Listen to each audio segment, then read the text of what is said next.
Secara khusus saya meremehkan diskusi kali ini.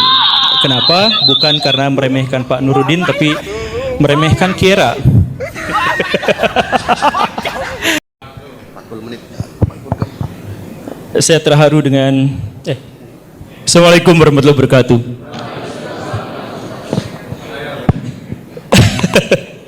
Saya terharu dengan Pak Nuruddin yang sampai membaca dan menonton banyak sekali podcast saya. Dalam keadaan saya belum pernah membaca satupun buku beliau. Tapi ya tidak apa-apa. Ya bahkan saya tidak bawa PowerPoint, tidak bawa apa-apa karena memang secara khusus saya meremehkan diskusi kali ini. Kenapa? Bukan karena meremehkan Pak Nuruddin, tapi meremehkan Kiera. Tapi menarik perhatian buat saya adalah bahwa berkali-kali Pak Nuruddin mengatakan bahwa saya mengatakan bahwa yang dimaksud dengan ilmiah itu hanya empiris saja, hanya terindra saja. Saya tidak pernah, demi Allah, saya tidak pernah mengatakan seperti itu. Saya hanya mengatakan bahwa studi ilmiah itu dimulai dari konfirmasi indrawi, dimulai dari, bukan secara keseluruhan. Jadi kalau misalkan sesuatu belum dikonfirmasi secara indrawi, maka pihak rasional menjadi sulit untuk bisa dicapai. Tapi dan sebenarnya banyak sekali yang ingin saya komentari di sini, tapi sedikit Pak Nuruddin, saya boleh bertanya sekali aja ya, sekali aja ini sebagai pembuka, nanti saya ngobrol karena debatnya belum selesai, belum dimulai, tapi saya mau nanya aja dulu sedikit. Tadi Pak Nuruddin itu mengatakan bahwa dalam untuk memahami Allah, maka kita tuh tidak bisa diuji secara indrawi, tetapi harus empiris dengan ada kausalitas dan sebagainya, harus rasional ya, rasional secara jadi, dan rasional itu adalah salah satu metode ilmiah, dan bahwa apa tadi saya lupa, tapi intinya mah Allah itu digapai dengan rasionalisme diantaranya, begitu ya. Jadi rasio itu adalah pembuktian terhadap keberadaan ilahi, begitu ya. Salah satunya. Iya. Oke. Kalau gitu tolong Pak Nuruddin buktikan secara rasional bahwa saya ada di sini. Ya Anda ada. Ya, tahu dari mana ada? Rasional. Tahu dari mana ada? Ya ini indera saya melihat. Ya, itu indera rasional. Iya, salah satu pengetahuan rasional itu, maaf Pak, sesuatu yang bersifat indrawi ada secara faktual itu ya rasional gitu loh. Pak Arbi ada di sini, Pak ini ada di sini. Itu rasional. Bapak tadi mengatakan Allah tidak bisa diindra. Iya. Karena itu pembuktiannya hanya dengan menggunakan rasional. Itu kan hal gaib, Pak. Bapak kan hal yang tampak. Iya betul. Maka sebentar saya mau nanya ini yang paling dasar aja dulu ya. Saya jawab. Saya nanya yang dasar ya. Saya jawab. Bapak tadi mengatakan bahwa Allah tidak bisa diindra. Iya. Karena itu untuk menguji keberadaan Allah adalah dengan rasional. Nah, kalau demikian berarti rasional itu bisa dijadikan alat bukti, begitu kan? Iya. Nah, buktikan saya ada di sini. Pak Guru Gembul, itu namanya qiyas ma'al fariq. Itu namanya qiyas ma'al fariq. Pak Guru Gembul, Tuhan itu bersifat non indrawi, Anda bersifat indrawi. Kita nggak berbicara soal Tuhan, kita berbicara pembuktian rasional dulu. Iya. Buktikan saya ada di sini secara rasional. Iya, satu, secara indrawi saya melihat Anda ada di sini. Rasio saya mengatakan bahwa Guru Gembul ada, konsep ada itu konsep rasional loh. Ya, gini, aduh. Iya, secara rasional dia ada, secara indrawi dia juga gitu ada, gitu loh. Kan Allah nggak bisa diindra. Iya. Karena nggak bisa diindra, bagaimana cara kita merasionalisasikannya? Dengan sebab akibat yang tadi iya, itu. Betul. Benar kan? Iya. Berarti sebab akibat itu adalah bagian dari rasionalisme. Iya. Maka pertanyaan saya adalah kalau itu dianggap sebagai bukti untuk bisa membuktikan keberadaan Tuhan. Iya. Oke, ini jangan dulu ngomong Tuhan ya, jangan dulu ngomong soal Allah Subhanahu wa taala, jangan ngomong soal malaikat dan sebagainya. Ini soal pembuktian rasional. Iya. Coba buktikan secara rasional saya ada di sini. Ya, ini semua saya menjawab, tolong jangan dipotong, Pak. Iya, buktikan. Ya, buktinya adalah. Ya sekarang saya jawab, tolong jangan dipotong ya. Oke. Saya jawab. Saya diizinkan jawab tidak? Tadi karena sudah ditawarkan untuk memberi apa? Oke. Iya. Mohon jangan dipotong ya. Mohon jangan dipotong. Moderator cukup jadi wasir. Sesuatu yang ada secara faktual, keberadaan Pak Gembul akan dikatakan rasional. Itu namanya mungkin, sesuatu yang mungkin gitu loh. Secara rasional saya nggak menolak keberadaan Anda. Ketika mengatakan, lihat, Guru Gembul ada. Di sini ada subjek, ada predikat, ada namanya konsep ada. Loh, indrawi Anda tuh nggak bisa loh mandang konsep ada. Mana coba ada itu, di mana adanya? Guru gembul ada itu, justifikasi guru gembul ada. Ya, indra saya melihat keberadaan beliau. Tapi konsep ada itu konsep filosofis loh. Iya. Harus melibatkan rasio. Indra saya hanya melihat apa yang tampak dari beliau ini gitu loh. Mengatakan beliau ada, itu konsep rasional. Di keberadaan Pak Guru Gembul, ketika indra saya mengafirmasi ada di alam luar, rasio saya mengatakan ya dia ada karena dia punya realitas yang nyata ini begini gitu loh. Nah, beliau mengatakan ini kan Tuhan bisa dibuktikan secara rasional. Sekarang buktikan saya rasional. Pak, itu namanya qiyas ma'al fariq. Tuhan itu secara non indra, Tuhan itu non indrawi, beliau itu bersifat indrawi. Oke, oh, sudah. Gitu ya? Oke, terima kasih. Maksud saya adalah tadi ya. Jadi kan Tuhan itu goib, kita sepakati bersama, tidak terindra, oke? Tidak terindra. Karena itu satu-satunya jalan untuk bisa mengindra atau mengetahui Tuhan adalah melalui bukti rasionalisme, karena indra tidak bisa. Iya, Betul ya? Iya, betul. Nah, artinya apa? Rasionalisme tidak bisa membuktikan apapun tanpa indra. Gitu kan? Oh, kok begitu? Kok begitu, kok dibalik? Ya iyalah. Coba ulang premisnya. Balik. Coba ulang premisnya. Saya belum ngomong ke sana. silakan, Coba ulang silakan. premisnya. Oh, tenang, Oke? tenang. Coba ulang premisnya. Tenang, penonton, silakan. Oke. Tuhan tidak bisa diindra. Sepakat ya? Sepakat. Karena itu jalan satu-satunya untuk membuktikan Tuhan adalah dengan rasio. Betul kan? Betul ya? Sepakat ya? Oke. Karena itu berarti rasio itu tergantung pada sesuatu yang diindra. Enggak, Karena Wak. apa? Enggak, Wak. Kebalik itu kebalik logikanya. Kebalik apanya? Loh. Ya udah. Oh, silakan. Iya, iya, Jadi, iya. jadi sebentar. Iya, iya. Saya ulang lagi dari yang.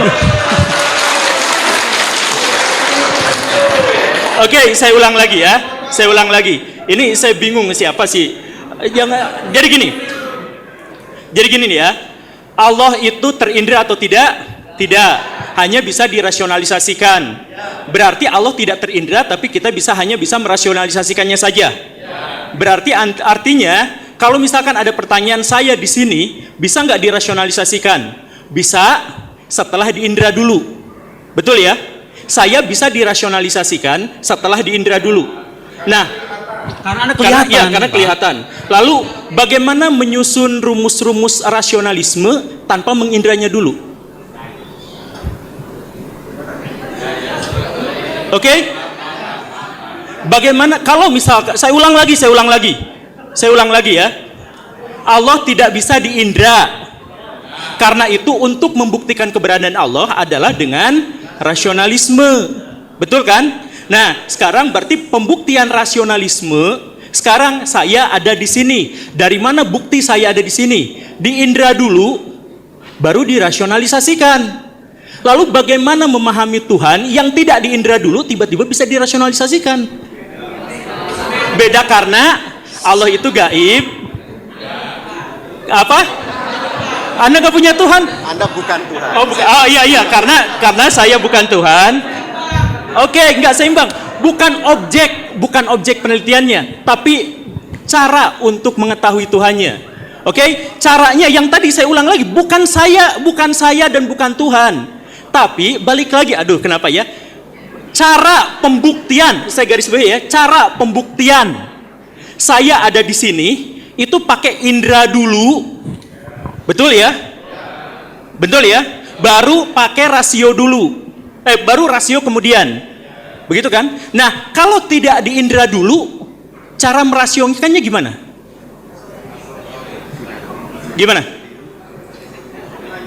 Gimana cara merasiokan sebuah yang belum terindra? Coba ada yang jawab? Apa saya ulang lagi pertanyaannya? Cukup ya? Oke, coba ada Ustadz langsung dijawab aja. Langsung dijawab. Coba. Enggak, tadi Atau dulu. langsung Saya gitu ya? mematuhi aturan Oke. diskusi. Saya mematuhi Oke. aturan diskusi. Oh ya. Presentasi, Pak, mohon maaf Pak Guru Gembul, kita diskusi ilmiah. Ya. Referensinya harus ada, argumennya harus jelas gitu loh. Oh gitu ya. Iya harus begitu dong. Ya, diskusi ilmiah harus begitu. Gak boleh asal ngomong, harus ada referensi dan argumennya. Oke. Jadi sebelum jawab pertanyaan saya mau googling dulu.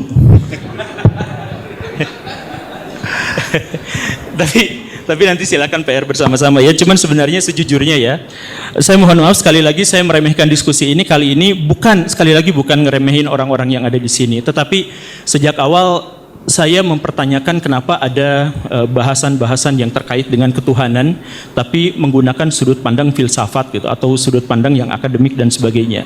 Karena sejak awal sudah menjadi kesepakatan bersama di antara kaum muslimin bahwa Allah Subhanahu wa taala itu tidak bisa dipahami oleh nalar manusia. Jadi siapapun yang bisa memahami nalar manusia maka dia telah berdusta. Jangankan nalar, yang tahu keberadaan Allah, tahu tentang Allah saja baru dijanjikan nanti di akhirat, itu pun hanya untuk orang-orang tertentu.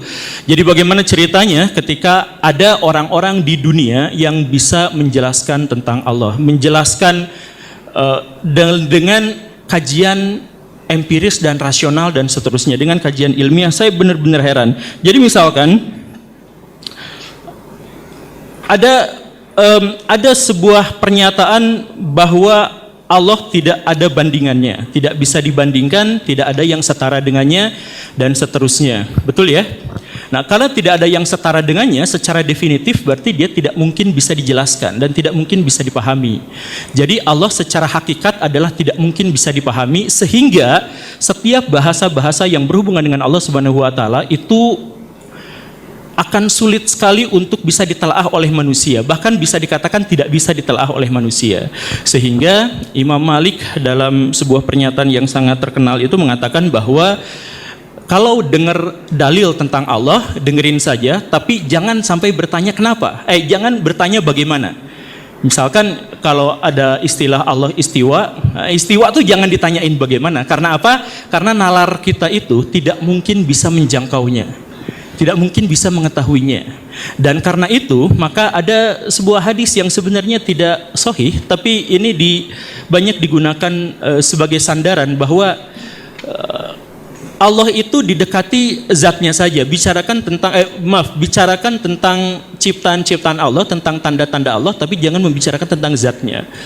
Jadi kalau misalkan masalah akidah, ya kita nggak mungkin bisa menjangkaunya, dan menjangkaunya itu bukan hanya dalam konteks ilmiah, tetapi secara akademik kita juga tidak mungkin bisa untuk menjangkau itu. Kenapa? Ya saya pikir sekali lagi kita sudah sepakati itu, bahwa Allah tidak mungkin bisa dinalar, tidak mungkin bisa dipahami, dan tidak mungkin bisa dibayangkan. Semua gambaran dan bayangan kita tentang Allah Subhanahu wa taala itu pasti adalah hayalan dan angan-angan belaka saja. Begitu kan ya? Nah, makanya ketika ada debat ilmiah apakah akidah itu bisa diilmiahkan dan lain sebagainya, ya saya bertanya-tanya, karena justru yang menjadi masalah utama di antara kaum muslimin itu adalah soal kenapa kaum muslimin tidak mengikuti perintah Allah terkait dengan yang dipelajari itu adalah ciptaan-ciptaannya saja, bukan yang dipelajarinya itu adalah zat Allahnya saja. Zat Allahnya saja itu tidak mungkin bisa kita gapai. Jadi kalau misalkan tadi ada pernyataan Allah itu bisa dirasionalisasikan, rasio itu apa sih? Metode rasional itu apa? Saya bertanya-tanya sebenarnya dari tadi itu yang dimaksud dengan metode rasional itu apa? Coba di sini ada nggak yang bisa mengajukan jawaban yang dimaksud dengan rasional itu apa? Apa yang dimaksud dengan rasional? Ya, Kang? Bukan, itu indrawi kan. Apa yang dimaksud dengan rasional? Apa? Iya, kalau izin masuk ke Pak Guru Gembul, kalau mendasar kepada KBBI, bukan istilah ya. Kalau rasional kan tiga, pertama menurut pikiran dan pertimbangan yang logis. Kedua, logis. Menurut pikiran yang sehat. Ketiga, cocok dengan akal. Mungkin ada yang lain? Ya udah, biar cepet ya kan. Karena saya ini sekarang mau ketemu sama Pak Mardigu, mohon maaf. Tapi ceritanya begini. Yang dimaksud dengan rasional itu apa? Yang dimaksud dengan rasional itu adalah sesuai dengan rasio. Apa yang dimaksud dengan rasio? Bahasa Indonesianya rasio itu adalah perbandingan. Jadi perbandingan rasio antara orang yang begini dengan itu, rasio itu perbandingan. Artinya apa? Membandingkan satu informasi dengan informasi yang lain, itu disebut sebagai rasional. Jadi misalkan, dan ini disebut rasional itu pada akhirnya diterjemahkan sebagai penalaran. Apa yang dimaksud dengan penalaran? Yang dimaksud dengan penalaran itu adalah dua informasi dalam benak kita dicoba dihubungkan. Itulah yang namanya nalar. Berpikir bernalar itu adalah, misalkan bernalar itu ya, Saya itu ada di mana sekarang ya? Saya ada di mana sekarang artinya ada pengetahuan dan informasi tentang saya, ada informasi tentang tempat. Maka dikaitkan keduanya dalam bentuk pertanyaan, maka bentuknya adalah saya ada di mana. Itu artinya apa? Membandingkan informasi-informasi. Artinya apa? Rasio. Nah, sekarang di dalam Al-Qur'an justru disebutkan bahwa Allah itu tidak ada bandingannya. Tidak ada yang setara dengannya. Lalu bagaimana cara kita merasionalisasikannya? Kalau misalkan ada yang mau, itu berarti melanggar kaidah ilmiah di satu sisi, dan di sisi lain itu bertentangan dengan doktrin awal Islam bahwa Allah tidak mungkin bisa dirasionalisasikan. Kan gitu. Jadi makanya kalau misalkan tadi mengutip Al-Ghazali misalkan ya Al-Ghazalinya yang kita pertengahan, coba yang akhirnya yang Munkid gitu. Dalam kitab Munkidnya Al-Ghazali itu kan beliau menyesali cara beliau mencari Tuhan itu dengan menggunakan pendekatan rasional. Dalam Munkid itu dijelaskan pendekatan indrawi itu ternyata gagal untuk memahami Tuhan. Beliau menjelaskan tentang misalkan atau yang saya biasa terjemahkan itu adalah misalkan ada pesawat kecil kan kelihatannya padahal jauh, artinya indrawi terbatas oleh jarak gitu. Kemudian beliau nyari-nyari lagi definisi cara untuk cara rasional. Oh, berarti cara rasional itu adalah 3 tidak mungkin lebih daripada 6. Misalkan begitu kan, itu rasional. Nah, tapi beliau mengingkari sendiri, oh iya saya bertobat dari pernyataan-pernyataan seperti itu. Karena pada akhirnya saya memahami jalan terbaik untuk memahami Allah Subhanahu wa taala dengan cara, silahkan baca bukunya Munkid Minad Dhalal. Tapi sekali lagi ya, makanya saya terheran-heran ketika sekarang ada yang mempertanyakan dan mempermasalahkan ketika saya menyatakan bahwa Allah tidak bisa, atau akidah dalam hal ini tidak bisa diilmiahkan. Kenapa? Karena memang saya tidak mau sama sekali menganggap bahwa akidah itu adalah objek dari penelitian, objek dari ilmu pengetahuan. Karena apa? Karena itu dasarnya memang, karena gini nih, ilmiah itu dasarnya dari mana? Ilmiah itu adalah hasil akumulasi pengetahuan dan kesadaran masyarakat dunia. Jadi saya mohon maaf, sangat naif kalau ada yang mengatakan bahwa ini kan ilmiah versi Islam, ini ilmiah versi Barat. Gak ada yang seperti itu. Yang dimaksud dengan ilmiah itu artinya salah satu karakteristiknya adalah dia sudah teruji oleh metode yang bisa diulang di banyak tempat, di banyak waktu. Jadi artinya apa? Lintas batas, lintas benua. Dan bahkan setelah itu pun hasilnya adalah kebenaran empirik. Artinya apa? Tidak benar murni. Tidak benar murni. Nah, jadi yang pertama ya, kalau misalkan dalam Islam ada dikatakan kebenaran versi ilmiah, kebenaran versi sekuler dan sebagainya, kebenaran versi Islam dan sebagainya, yang nggak ada. Bahkan metodologi ilmiah yang sekarang kita kenal itu didapatnya dari mana? Secara filosofis didapatnya dari Immanuel Kant. Ketika beliau misalkan mengatakan bahwa rasional itu punya kelebihan dan kekurangan masing-masing, empiris punya kelebihan dan kekurangan masing-masing. Jadi ayo kita satukan. Dia bikin kantilisme tapi tidak populer, tapi itu kemudian dijadikan patokan. Maka nanti kemudian muncullah Auguste Comte yang muncul dengan positivistiknya. Dan sejak saat itulah akhirnya ilmiah itu muncul. Nah, apakah peran Islam tidak ada di situ? Besar.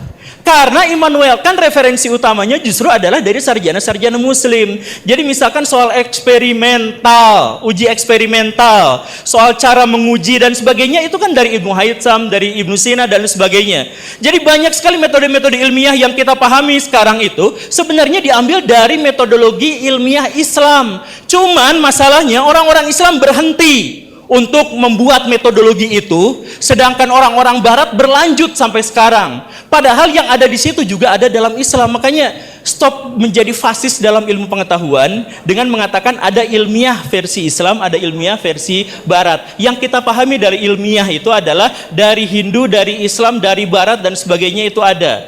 Nah, ini juga sebenarnya terkait dengan ajaran Islam yang paling dasar, bahwa ilmu itu tidak pernah ada ilmu Barat, ilmu Timur. Semua ilmu demi Allah itu dari Allah Subhanahu wa taala tanpa kecuali. Semua ilmu itu. Tinggal siapa yang akhirnya membuat metodologinya. Nah, untuk menciptakan metodologi ilmu itu ada yang muslim, ada yang non-muslim. Yang muslim kita ambil, yang non-muslim kita ambil juga. Disebutnya sebagai hikmah. Makanya di abad di abad kejayaan Islam itu ada yang namanya Harun al-Rashid. Dia itu bikin yang namanya Raudatul Hikmah. Raudatul Hikmah itu apa? Perpustakaan yang isinya adalah ilmu-ilmu yang berasal dari Romawi, dari Persia, dari India, dan lain sebagainya. Kenapa? Karena pada waktu itu istilah hikmah berarti adalah milik kaum muslimin yang hilang. Pernah dengar ya istilah itu ya? Jadi hikmah itu adalah milik kaum muslimin yang hilang, masih ingat ya? Nah, karena itu adalah milik kaum muslimin yang hilang, maka itu milik kaum muslimin, ya diambil dalam Raudatul Hikmah. Lalu putranya itu membuat dari sekedar perpustakaan berubah menjadi tempat penelitian ilmiah. Maka disebutlah Baitul Hikmah. Nah, jadi tradisi ilmiah itu diantaranya adalah dari Islam karena untuk pertama kalinya dalam sejarah ilmu tidak disekulerkan dan tidak difasiskan. Tidak ada ini namanya ilmu dari Persia, ini dari tidak.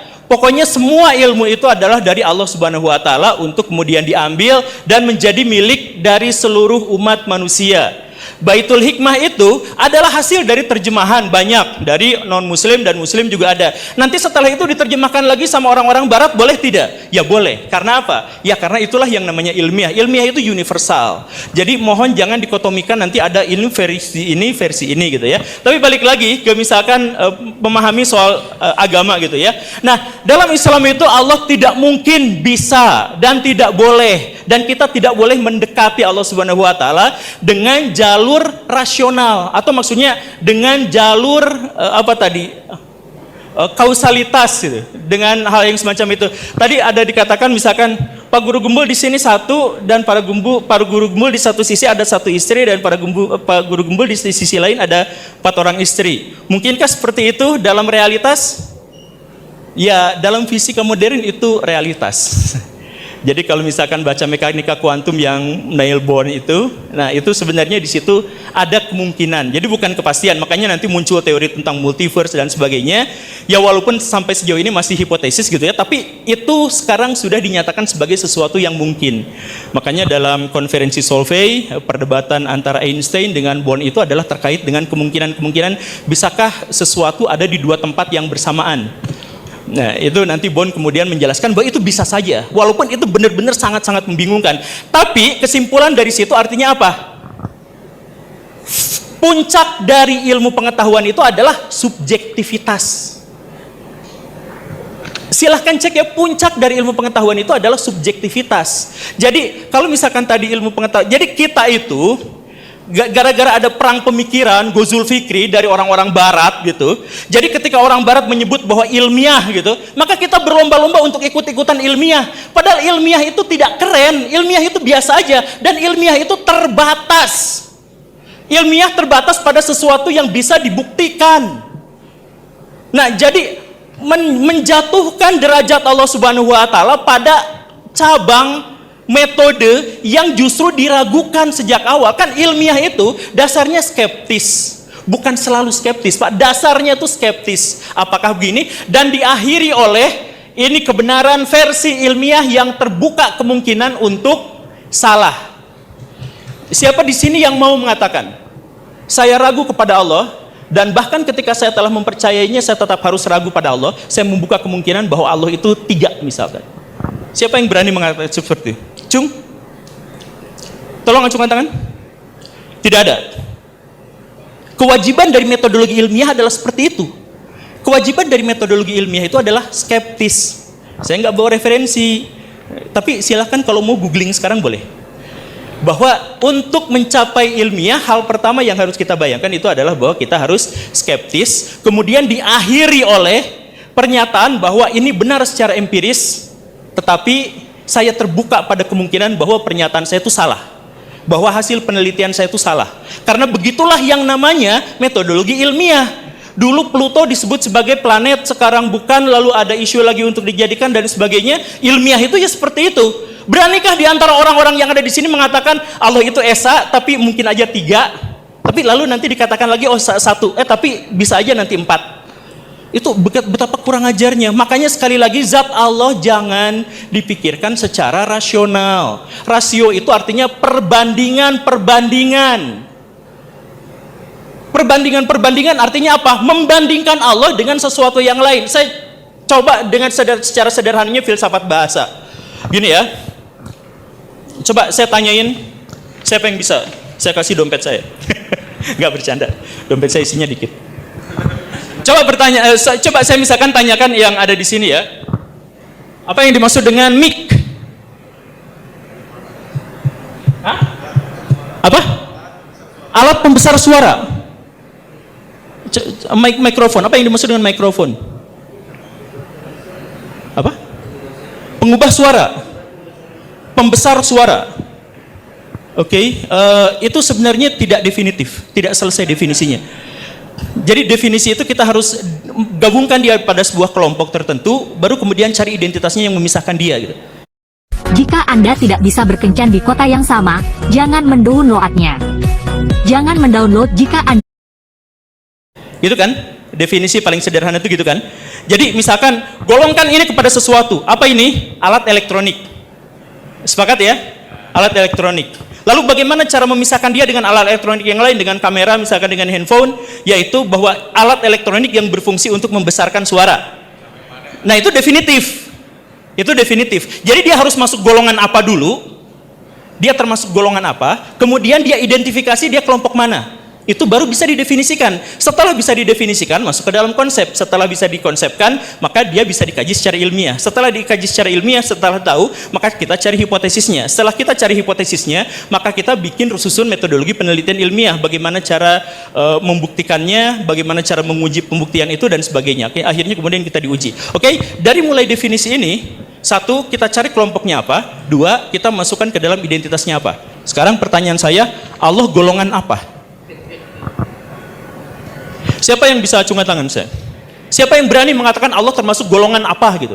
Saya guru gembul. Yang dimaksud dengan guru gembul apa? Golongannya apa? Konten kreator. Setuju ya? Konten kreator berkacamata, pakai peci yang sok-sokan keren dan sok-sokan ilmiah misalkan gitu ya, itu definisinya. Boleh? Boleh. Karena apa? Karena sudah ada golongannya. Saya golongannya adalah konten kreator. Gitu kan? Untuk mendefinisikan itu begitu. Sekarang Allah golongannya apa?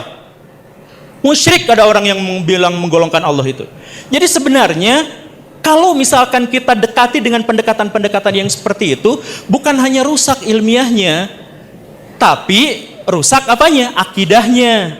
Allah, ya saya selesaikan saja, demi Allah saya beriman pada Allah Subhanahu wa taala, demi Allah. Tetapi apakah saya bisa membuktikannya secara ilmiah? Saya bisa membuktikannya, tapi tidak secara ilmiah.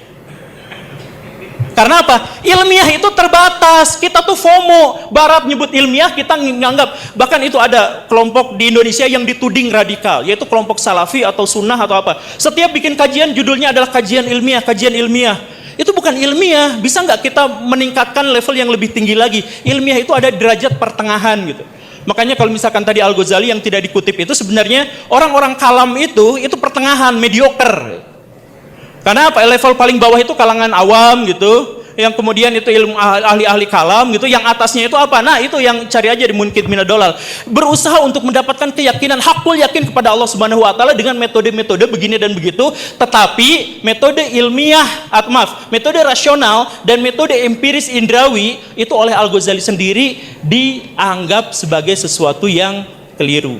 Sekali lagi, saya ingin mensucikan Allah sesuci-sucinya, mentransendensikan Allah setransenden-transendennya, sehingga kita hanya bisa menikmati ciptaan-ciptaan Allah, tanda-tanda Allah, dan saya tidak akan mempertanyakan Allah, apakah Allah duduk di atas aras dengan bersila, apakah tangan Allah segede neraka. Saya gak akan bahas yang seperti itu. Saya akan mengabaikan itu semua. Kalau misalkan nanti kan bisa diuji secara rasional, bahkan saya juga tidak mau merasionalisasikannya. Kalau misalkan ya tadi itu, kalau rasional itu tadi kan dikatakan guru gembul 1 istri dan 3 dan 4 istri dalam waktu yang bersamaan, mustahil kan? Mustahil. Kata siapa? Cek lagi. Coba Neil Bohr dalam konferensi Solvay, dia dapat Nobel dari mana? Dia dapat Nobel dari pembuktian bahwa elektron bisa ada di dua tempat sekaligus, tergantung pada siapa yang mengamatinya. Mengamatinya artinya apa? Puncak dari ilmu pengetahuan adalah subjektivitas, tergantung pada subjek. Dan ini juga sesuai dengan pernyataan Ibnu Sina. Ibnu Sina pernah mengeluarkan sebuah pernyataan yang kemudian dianggap kontroversial. Ibnu Sina mengatakan bahwa Allah tidak maha mengetahui. Sadis kan? Allah tidak maha mengetahui. Loh, kenapa Allah tidak maha mengetahui? Karena sebenarnya Ibnu Sina bukan mengatakan Allah tidak maha mengetahui. Ibnu Sina hanya mengatakan Allah maha mengetahui, tetapi dengan pengetahuan yang berbeda dengan kita. Jadi ini sebenarnya adalah cara Ibnu Sina untuk ngerosting ilmu pengetahuan ilmiah kita. Maksudnya apa? Pengetahuan itu didasarkan pada objektivitas. Misalkan ya, ini warnanya apa? Putih. Siapa yang bilang ini hitam? Oke? Mau bersumpah mubahalah bahwa ini hitam? Mau bersumpah ini semuanya putih ya, disepakati ya. Kenapa kita menyebutnya secara keseluruhan kita menyebut ini putih? Kita menyebut semuanya ini putih karena apa? Karena kita didorong, dipaksa oleh objektivitas. Objektivitas artinya apa? Harus sesuai dengan objek. Jadi kalau saya sebut ini air, saya benar. Kalau saya sebut ini adalah kereta api, tidak benar. Karena objeknya dinamai secara sepakat bersama itu adalah ini air mineral. Begitu kan? Nah artinya apa? Pengetahuan mengikuti objek. Maka kata Ibnu Sina adalah mustahil Allah mengikuti apa yang diketahuinya. Ngerti kan? Mustahil Allah mengikuti apa yang diketahuinya. Karena yang sesungguhnya terjadi adalah Allah itu diikuti oleh apa yang diketahuinya. Jadi Allah mengetahui bahwa alam semesta ini ada, maka semesta ini ada. Makanya dalam Al-Farabi dengan teori emanasinya itu, Allah berpikir tentang alam semesta, maka alam semesta ini ada. Jadi Allah sendiri yang munculkan pengetahuan itu. Jadi subjektivitas. Nah, inilah yang kemudian menjadi sangat buruk kalau misalkan diterapkan pada manusia. Manusia, pengetahuan tertingginya adalah ilmiah. Ilmiah itu artinya apa? Sesuai dengan objeknya. Sesuai dengan objeknya berarti harus sesuai dengan apa yang dilihat dan disadarinya. Padahal itu terbatas. Makanya cuman saya paham kalau misalkan Ustadz Nuruddin tadi berapi-api menyalahkan saya karena beliau mengambil definisi ilmiahnya itu adalah dari sumber-sumber teologis. Mungkin gitu ya. Hah? Filsafat. Oh ya, filsafat, baik. Oke, sudah googlingnya. Oke, jadi sekali lagi, ketika saya katakan Allah tidak bisa dinalar, itu adalah pernyataan para ulama salaf. Saya pikir sudah disepakati. Ketika ada sebuah pertanyaan dari orang-orang Mu'tazilah, Al-Quran itu makhluk atau bukan? Maka Ahmad bin Hambal yang kemudian kita ikuti menjawab bahwa Al-Quran adalah kalam Allah. Lalu kalam Allah itu apa? Kata Mu'tazilah. Lalu Ahmad bin Hambal mengatakan apa? Tidak mengatakan apa-apa karena beliau hanya mengikuti Quran dan Sunnah saja. Yang tidak ada dalam Quran dan Sunnah terkait dengan akidah, beliau bungkam dan tidak mau menjelaskan sama sekali terkait dengan hal itu. Maka sangat luar biasa ketika Kaira sekarang mengumpulkan begitu banyak orang untuk menggibahkan Tuhan. Jadi gitu ya. Jadi nalar sederhananya. Tapi kemudian saya ingin mempertanyakan sesuatu yang sangat sederhana. Kan gini ya, dalam doktrin Islam, pahami tentang sifat-sifat Tuhan, pahami tentang wujud, tentang ciptaan-ciptaannya, tentang tanda-tandanya, tapi jangan berpikir tentang zatnya. Begitu ya. Nah, pertanyaan saya adalah, kenapa kaum muslimin justru malah ribut soal zat Allah dan berdebat soalnya, tapi tanda-tandanya tentang ciptaan-ciptaannya itu diabaikan. Yang diperintahkan sama Allah Subhanahu wa taala untuk melihat tanda-tandanya kita abaikan, sedangkan yang benar-benar berurusan dengan Allah Subhanahu wa taala, yang zatnya itu kita bicarakan. Kenapa coba seperti itu? Ini kan pertanyaan. Nanti silakan, ini pertanyaan retoris, silakan jawab aja untuk semua orang yang ada di sini gitu. Kenapa ciptaan-ciptaan Allah tidak dibahas? Tapi kalau misalkan tentang Allahnya kita ribut di situ. Nih, Mik. Demi Allah, ini bukan buat bikinan orang Islam. Ini pabriknya mungkin dari Cina atau dari Jepang. Itu kursi-kursi itu nggak ada yang buatan Muslim. Jadi Muslim sampai sekarang itu terpuruk, tidak menghasilkan peradaban, tidak berkontribusi terhadap masyarakat. Ya paling mereka akan nyari, oh tapi kan leluhur kami Ibnu Sina. Ya paling jawabannya seperti itu. Kenapa kaum muslimin sekarang tidak menghasilkan peradaban? Karena bertentangan dengan syariah Allah. Allah nyuruh bahwa yang harus kita pelajari itu adalah meja, kursi, alam semesta, matahari, energi terbarukan, mobil, motor, dan sebagainya. Lalu apa yang sekarang kita lakukan? Yang kita lakukan adalah ngegibahin masalah-masalah zat Allah. Takdir Allah dibicarakan, apakah begini dan begitu. Sifat Al-Quran itu apakah makhluk Allah atau bukan. Kenapa yang dibahas itu adalah hal yang semacam itu? Detik ini ketika saya sedang ngomong di sini, ada orang-orang Cina yang sedang bikin komputer komputer kuantum. Dan kalau misalkan itu sudah mewujud, maka mereka bisa menguasai dunia. Di Jepang dan di Korea sekarang sedang bikin nanoteknologi. Amerika Serikat sedang mengembangkan AI. 5 menit lagi. Ya tahu. Nah, coba saya tanyakan, perintah Allah adalah untuk membahas hal-hal seperti itu, mengkaji hal-hal seperti itu, mengkaji ayat-ayat kauniyah, membahas tentang ciptaan-ciptaan Allah. Tapi kita tidak melakukan seperti itu. Yang kita lakukan adalah ngebahas tentang Allah, tentang takdir, tentang perbuatan Allah. Lalu kita klaim sama-sama, kamu masuk neraka. Itu kan gitu kan kita tuh sekarang tuh kan, itu perbuatan-perbuatan Allah, tapi malah kita yang mengklaimnya. Kamu masuk neraka, kamu masuk surga, kamu selamat, kamu tidak selamat, dia syahid. Tahu dari mana itu? Itu kan perbuatan-perbuatan Allah, tapi itulah yang jadi bahan perdebatan kita. Perdebatan kita di ruangan ini sekarang. Taubat kalian semua. Yang harusnya diperdebatkan itu adalah tentang perintah Allah itu adalah visi kaum muslimin itu apa? Memberikan kemanfaatan sebesar-besarnya buat manusia. Nah, pikirkan bagaimana caranya itu. Bukan berdebat soal zat Allah kayak gimana. Apakah Allah bisa dirasionalisasikan atau tidak. Nanti kalau misalkan tidak rasional, Anda nanti akidahnya akan... Jadi misalkan ya, metode ilmiah itu tidak hanya harus menggunakan empirisme, tapi empirisme hanya salah satu bagian dari metodologi ilmiah.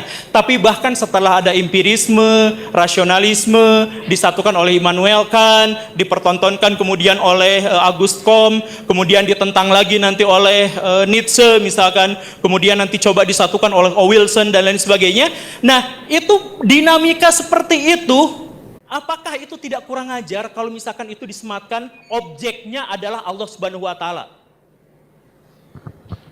Saya tanya di sini kepada orang-orang. Jadi kita jangan fokus sama hal-hal yang semacam itu. Makanya udah beres ini saya mau ke Pak Mardigu ngobrol ini itu soal ekonomi negara. Itu jauh lebih penting. Dan ketika misalkan saya mengatakan ya, saya mengatakan Allah duduk di atas arash. Gimana metodologi apa yang saya bisa gunakan untuk Allah duduk di atas arash? Ya enggak, ya sudah saya berpasrah diri, kan Islam itu berpasrah diri. Pasrah diri pada apa yang ditetapkan oleh Allah Subhanahu wa taala melalui Quran dan Sunnahnya. Kalau misalkan ada seperti itu ya sudah, sami'na wa ata'na. Saya dengar dan saya taat, udah selesai di situ aja. Tapi terkait masalah duniawi, terkait dengan masalah-masalah kehidupan dan sebagainya, maka sumpah saya akan berusaha sekuat tenaga untuk melakukan metodologi ilmiah untuk melakukan pembuktiannya. Saya menduga bahwa pikiran saya bahwa Allah tidak bisa diilmiahkan, bahwa akidah itu tidak bisa dirasionalisasikan, itu sebenarnya saya duga awalnya ya, itu adalah konsensus bersama yang semuanya sudah paham gitu. Cuman kok tiba-tiba ada diskusi. Cuman ya tadi itu kesalahpahamannya itu adalah beliau mengatakan bahwa akidah itu adalah kalam. Padahal kalam itu adalah teori tentang akidah gitu, bukan akidahnya. Tapi ya nantilah. Yang intinya adalah begini. Mungkin dunia ini sedang terbalik. Jadi akhir zaman itu kan muncul Dajjal, dan Dajjal itu membolak-balik, yang hak jadi batil, yang batil jadi hak gitu. Jadi ketika saya mengatakan Allah mustahil dijangkau oleh akal pikiran manusia, maka itu adalah kepercayaan kaum muslimin generasi awal. Tapi kemudian ketika itu digugat, saya nggak tahu kenapa bisa seperti itu. Apakah Islam seasing ini? Kita sepakati bahwa Allah Subhanahu wa taala dekati dengan sifat-sifatnya, dengan ciptaan-ciptaannya, dan kita taat kepada Allah Subhanahu wa taala, dan kita demi Allah tidak akan pernah meragukan tentang Allah Subhanahu wa taala. Tapi untuk menjadi tidak meragukan kepada Allah Subhanahu wa taala, tinggalkan metode ilmiah. Karena yang ilmiah itu enggak benar. Terima kasih. Assalamualaikum warahmatullahi wabarakatuh. Baik, terima kasih Pak Guru Gembul. Wih, dua-duanya berapi-api ya tadi. Aduh, Tapi ngeri. saya nggak pakai referensi. Nggak ilmiah saya. Mungkin ada titik ilmiah, ada oke nanti. Oke, selanjutnya ada sesi tanggapan dari masing-masing narasumber. Jadi kurang lebih sebenarnya tadi sudah terjadi bahwasanya dari Pak Nurudin merespon Guru Gembul dan Pak Guru Gembul merespon Pak Nurudin.